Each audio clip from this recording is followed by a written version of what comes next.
Okay, I'm going to quickly show you two ways that you can get yourself a Python environment. It would be useful to have it before we start the actual programming of Python next week. First method is if you go to python.org, you'll find they've got a download section. This is the place where they actually create Python. These are the people who actually wrote it and are maintaining it. And what you can find is you can find in the download section that we have Python available in Python version 3.85. It's available on Windows, Mac OS. If you've got Linux, yeah, you can do it in Linux. If you're using Chromebook, I think there's a way on Chrome to use Linux, have a Linux session running, which would allow you to use Python, but that's getting a bit fiddly. Let's just check what else there is. AIX is a Unix box, IBM is Unix, super servers, iOS and iPad. So if you're using iOS and then you've got a complete development environment called Pythista, and you can use that on your iPhone or iPad. That's more or less it. If you're on an Android device, there is paid for Python. If I have a look, there is a Python version called Pydroid that for Android devices, so that would allow you to work on them. I think both of this and the Android one, it costs money to use. But if you're going to install on a normal computer, you click on the link. Windows, it will give you a standard executable installer, and if you go on Mac OS, it will give you a normal package that you drag into your device to install. So it will bring up it will mount the package, you drag it across to do the drag button to install, and it will install Python, the full version, on your computer. And of course we haven't got it on my computer. I'll do an introduction to those. The second way, which is what I expect most of you used for a while, is a website called pythonanywhere.com. And pythonanywhere.com, they will host Python on their own computers.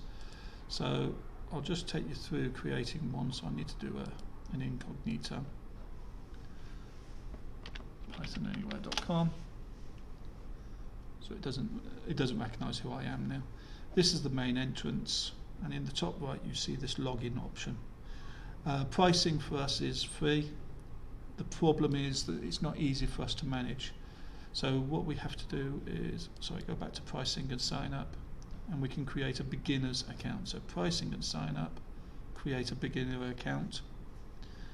Username, you can use the school email address as your username, your personal one, if you need to. Let's go for, give myself a username, Mr. B. See if they let me use that. I think I need to use a different login.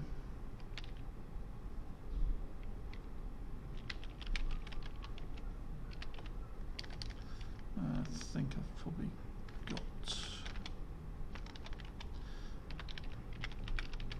Actually, I'll sign my son in.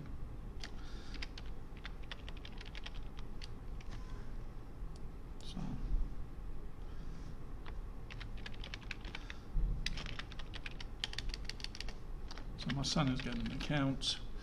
He is 24K Pydroid K at Haley Green. Now be careful and make sure. Some web pages try to interpret the keyboard in different ways to what your keyboard might be set up for. That's why I had to check my quote and make sure that was an ampersand. Type in a password for him.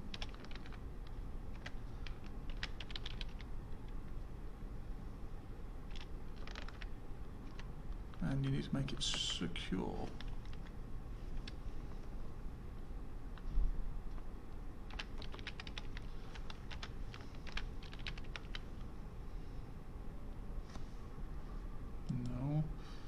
That's what I meant.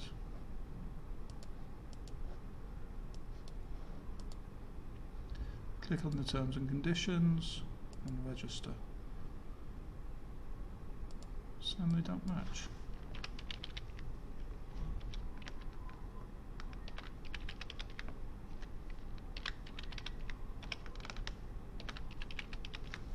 There you go, they now match.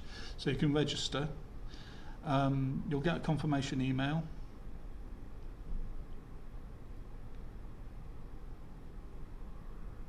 And I'll show you what you need so you can do end tour.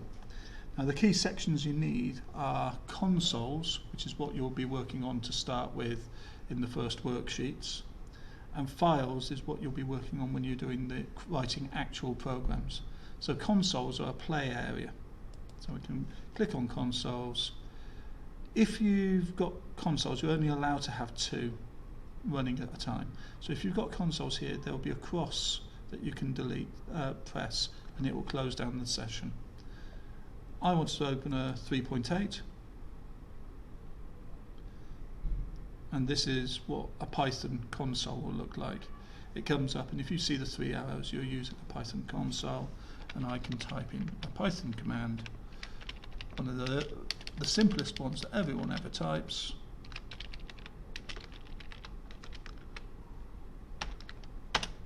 And that's pretty much the first thing people type in most programming languages. Hello world. The second thing that you need to know is when you're writing your programs, I'll go back to the dashboard, to write actually if I show you now in consoles, I've got a session. Here's a session. If I don't want to join it again, I can click and go back to it, or I can close it and destroy it using the cross. If I want to write a program, I go into Files. Now I recommend you create a folder for Python code or computer science. We'll be talking about files and folders later, but create a computer science folder,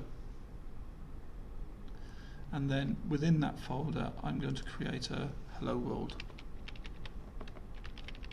and all programs need to end .py. If you don't end .py, it doesn't recognize it as being a Python file, so therefore it won't run it when you want to.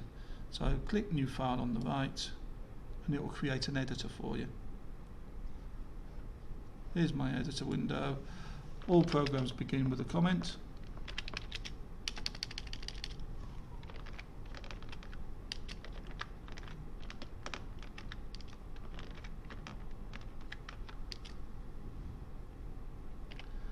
Okay, so hello world program. So you describe what the program does, and because I get lots and lots of people, put your name in the first line. Then you're writing commands to do the program, so I'll do the same command I did before.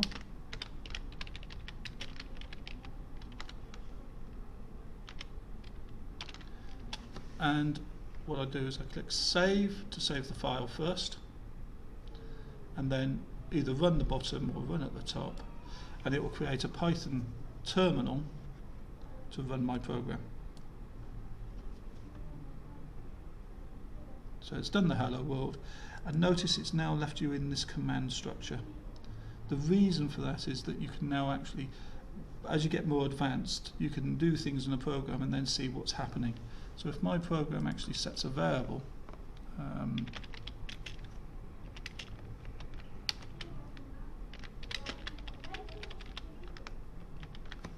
I run it, it will restart this session, do hello world.